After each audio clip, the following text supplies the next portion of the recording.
Here we go. The lawyer's name was Carl. He asked me to come to Philadelphia to see him while he was in town for a corporate mediation. At night in his suite at the Four Seasons, Carl drank a lot of scotch and told me all about the escorts he had seen, which ones he thought were real, and which ones he considered frauds.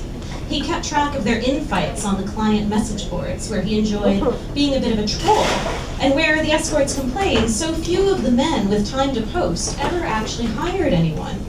He distinguished himself by being one of the few who could maintain a long internet drama and also come up with the money for a weekend-long assignment. I was considered a new girl. I had only advertised online for the past month on an exclusive site that I was named a partner in. Being a partner, in the parlance of the site's owner, meant that I knew HTML. The woman who had come up with the business was an escort herself with a blog and at least 3 ideas for startups at any given time. We first met in the steam room of a hotel in Soma, and she passed me the whole site on a USB stick. I asked her if Carl would be good to do a first weekend appointment with. She told me he was a gossip, but other than that, harmless. And he was, from start to finish. The first time we had sex was after drinking hot cocoa and watching the sunset.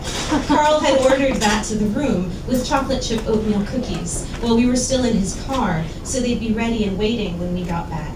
He had walked beside me in the hotel lobby and took my hand chivalrously once the elevator door closed around us. The other lawyers in the mediation were staying there too. We would need to be careful around everyone but the maids. The last morning with Carl, I called for breakfast to come with just enough time to have 15 minutes of sex before Tucker would arrive with our eggs. Carl was very happy. I flipped through the Wall Street Journal while he checked his notes for the day, telling me he was hoping to avoid a trouble. I nodded, curled up in my hotel robe, and then rose to dress and called a car for myself to the airport, and checked my text messages to see if Lee had left me one. He was up working on the West Coast, and I would be back in his time zone again very soon. He wanted a photo of me as I had an orgasm.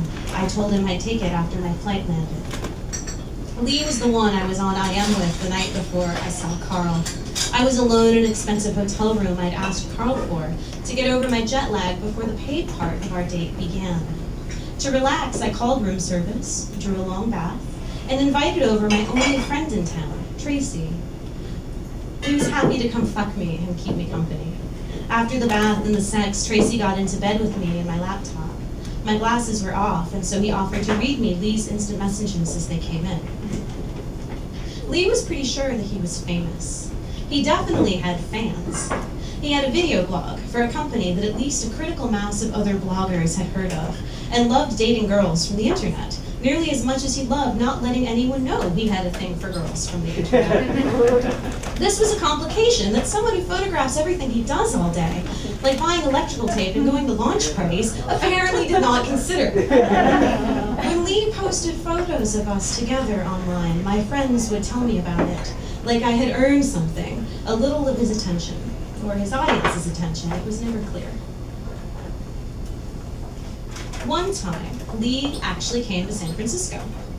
For a date, we sat chastely through a sex movie, the short bus, and then we went to our friend's bar, where all the bloggers drank. At the bar, Lee put his hand on my thigh, sliding my skirt back and forth, looking away as he felt me up. 3 seats away was a blonde woman I thought I recognized from the internet. Lee knew who she was, Morgan, the party reporter for a gossip blog about Silicon Valley.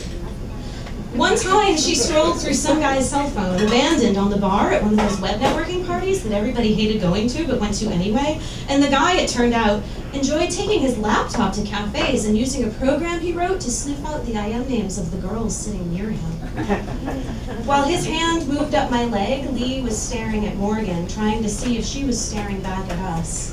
"I shouldn't have my hand on you like this," he said, slurring his speech just a little, his breath warm and close.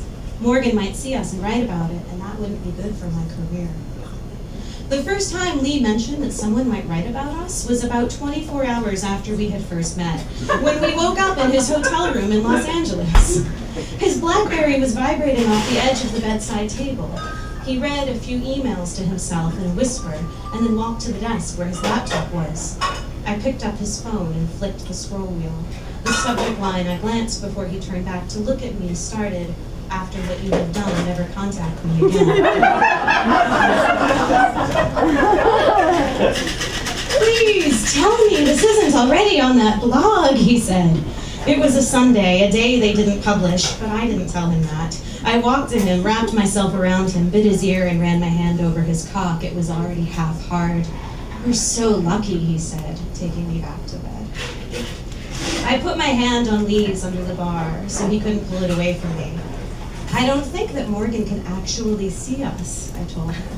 And besides, it's not like I'm anybody she'd be following. Lee frowned and put down his money, and we walked outside together. On Montgomery Street, across from the Palace Hotel, a hotel I had always dreamed of having a paid assignment at with a client during any one of those industry conferences that drive men on business into town, he kissed me. Lee tugged at the belt of my coat and pressed me into the wall outside the bar.